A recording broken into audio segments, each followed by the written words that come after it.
ሻሎም ሻሎም ሻሎም ቤተሰብ እግዚአብሔር አምላኽ ከመይ ሓዲርኩም ሰላም ጸጋ ምሕረት ፍቕሪ ክርስቶስ ዝበዝሐልኩም ኢየሱስ ንዘለዓለም ጎይታ እዩ ኣነ ዓኹም ሰላሕ ኣዲኔ ሎሚ ድማ ከምቲ ንቡር ናይ መዓልቲ ቃል ድብል ፕሮግራምና ካብቲ ናይ ኣዋጅ ቃል ድብል ተመሊስና ያለና ሎሚ ድማ ነዚ መዓልቲ ዝኸውን ናይ ህይወት ቃል ናይ ብርሃን ቃል ሓቢርና ክንካፈል ኢና እግዚአብሔር ድማ በዚ ንሰምዖ ናይ ሎሚ ቃል ንመዓልትና ከቃንያ እዩ ኢየሱስ ክርስቶስ ንዘለዓለም ጎይታ እዩ ሎሚ ዓንቲ ንካፈሎ ቃል ለውጢ ዝብል እዩ ኣብ ህይወት ካብቲ ዘይቋርጽ ነገር ክንጥንቀቐሉ ዘለና ለውጢ እዩ ምኽንያቱ ኣብ ህይወት ባህርያዊ ዝኾነ ዘይቋርጽ ነገር እንታይ ተዳኢልኩምኒ ለውጢ እዩ ዝደቀሰ ህይወቱ ለውጥ ኣለዎ ዝተባራበረ ህይወቱ ለውጥ ኣለዎ ኣብ ህይወት ንኹሉ ሰብ ዘይቋርጽ ነገር ለውጢ እዩ ስለዚ ለውጥ ዘይቋርጽ ስለ ዝኾነ ብጣዕሚ ስለ ለውጥ ዘለና ግንዛበ ትኽክል ክኸውን ስለ ለውጥ ዘለና ርድኢት ትኽክል ክኸውን ኣብ ለውጥና ድማ ክንነቅሕ ይግበአና እዩ ምኽንያቱ ናይ ድቁሳት ለውጥ ኣሎ ናይ ዝተባራበሩ ለውጥ ኣሎ ኢየሱስ ክርስቶስ ንዘለዓለም ጎይታ እዩ ክልተ ዓይነት ለውጢ ኣብ ህይወት ኣሎ ክልተ ዓይነት ለውጢ ኣብ ኩነታትና ኣሎ ኣምላኻዊ ዝኾነ ለውጥን ሰይጣናዊ ዝኾነ ለውጥን ወይ ድማ ናይ እግዚአብሔር ፍቃድ ዝኾነ ለውጥን ካብ ፍቃዱ ወፃእ ዝኾነ ለውጥን ጽቡቕ ዝኾነ ለውጥን ዘይጽቡቕ ዝኾነ ለውጥን እዞም ክልተ ለውጢ ኩሉ ግዜ ንናብራና ክቆጻጽሩ ዝደልዩ ለውጥ ናይ ህይወት እዮም ክብርን እግዚአብሔር ኣምላኽ ይኹን ብዙሕ ግዜ ለውጢ ክበሃል ከሎ እግዚአብሔር ለውጢ ኢሉ ስለ ለውጥ ዝሓስቦን ደቂ ሰብ ለውጥ ኢልና ስለ ለውጥ ንሓስቦን ብዙሕ ግዜ ምስትና እግዚአብሔር ለውጥ ኢሉ ዝሓስቦ ተሓሳስባ ንስሓሓቲና ዳስዋይና ብትኽክልነት ለውጥ ዘይንጥቀመሉ ሰብ ብዙሕ ግዜ ለውጥ ክብል ከሎ ዝረኣዮ ቀዳማይ ኣብ ኣእምሮኡ ነገሩ ክልወጥ ኩነታቱ ክልወጥ ጉዳያቱ ክልወጥ ካብኡ ወፃእ ዘለዉ ነገራት ክልወጡ ቀንዲ ትኩረቱ ኣብኡ ይሰብ ብብዝሒ ሰብ ድማ ስለ ለውጢ ዝጽዕሮ ጻዕሪ እንተዳ ኣሎ ኮይኑ ኣብ ደገ ዘለዉ ኩነታቱ ንምልዋጥ ዝጽዕሮ ጻዕሪ ብብዝሒ ዝረአ እግዚአብሔር ኣምላኽ ግን ለውጢ ኢልኻ ሓስብ ከሎ ካባና ወፃእ ዘሎ ለውጢ ዘይኮነ ኣባና ዘሎ ለውጢ እዩ ኣምላኽ ለውጢ ኢሉ ዝሓስቦ ምኽንያቱ ነቲ ደጋዊ ለውጥና ዝቆጻጸሮ ውሽጣዊ ለውጥና እዩ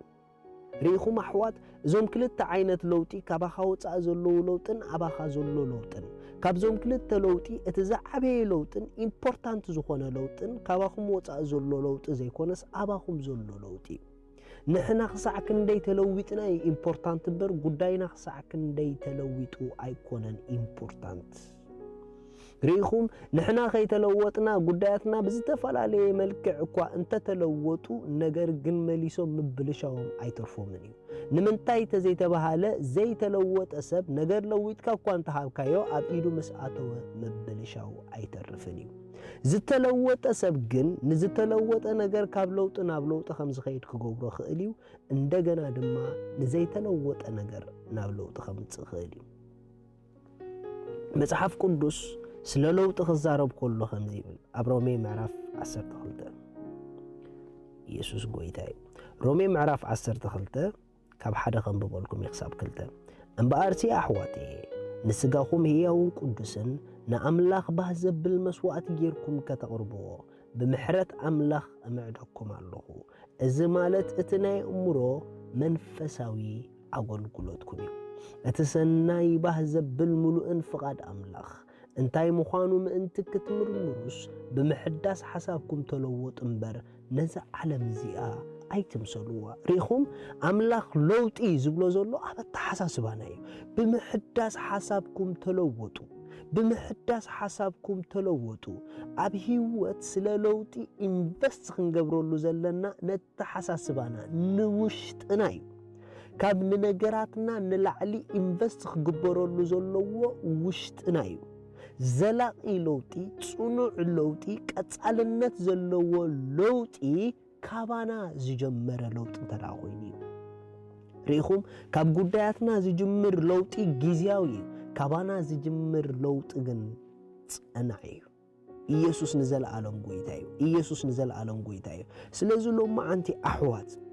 ስለ ነገርና ዘለና አራእያ አባና خلوت ስለ ሓዳርና ዘለና አራእያ ንሕና خلوت ሰብአይ ንሰበይቱ خلوت ሰበይቲ ንሰብአያ خلوت ንሕና ንደቅና خلوت ኢዳ ተተክክለኛ እንበር ንሳ ዘይትልወጥ እንዳበልና ለውጢ አይንጸበ ንሳ ንኽትልወጥ ንሕና ንዓኣ ንለወጥ ንሱ ዘይቅየር እንዳበልክ አይተማርሪ ንስኽንዑ ዘለክ ራእያ ለውጥዮ ንስኽንዑ ዘለክ ተሐሳስባ ለውጥዮ አብናትክ ጥዕና ዘለዎ አተሐሳስባ ናቱ ጥዕና ክመጽዩ አብናትካ ጽቡቕ ዝኾነ አራእያ ንበዓልቲ ቤትካ ናታ ለውጥ ክትረኽቦ ኢኻ ንደቅና ዘለና ጥዕና ዘለዎ ልውጥ ዝኾነ አተሐሳስባና ንዕኦም ኣብ ጥዕና ዘለዎ ልውጥ ዝኾነ ህይወት ከምብሮም እዩ ስለዚ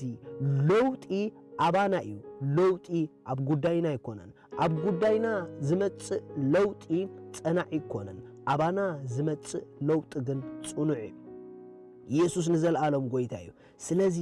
ንሕና ንለወጥ አተሐሳስባና ይለወጥ ዓዲ ስለ ዝቀየርካ ለውጢ መጽእን እዩ ሃገር ስለ ዝለወጥካ ለውጢ መጽእን እዩ ዓድን ሃገርን ብምልዋጥ ዝመጹ ለውጢ ኣዝዮም ውሑዳት እዮም ንሕና ብምልዋጥ ነምጽኦ ለውጢ ግን ኣዝዩ ብዙሕ እዩ ንስኻ ከይተለወጥካ ዓዲ ምቕያርካ ንስኻ ይኻብኡ ንስኻ ከይተለወጥኪ ዓዲ ምቕያርኪ ንስኺ ይኽብኡ ኣብ ዘለኽዮ ንስኺ ንኽትልወጢ ኢንቨስት ግበሪ ኣብ ዘለኻዮ ንስኻ ንኽትልወጥ ኢንቨስት ግበር ኣብቲ ዘለኻዮ ብምልዋጥካ ትኽክለኛ ነባርን ጽኑዕን ለውጢ ናይ ህይወት ክትፈጠር ኢኻ ዝተለወጠ ለውጢ ፈጣሪ እዩ ዝተለወጠ ለውጢ ተዋሓጢ አይኮነን ስለዚ አተሐሳስባና ስለ ገዛ ርእስና ይለወጥ ስለ ናብራና ይለወጥ ስለ ጉዳይና ይለወጥ ንሕና ምስተለወጥና ኩሉ ነገር ኣብ ለውጥ ከኣትዩ ሻሎም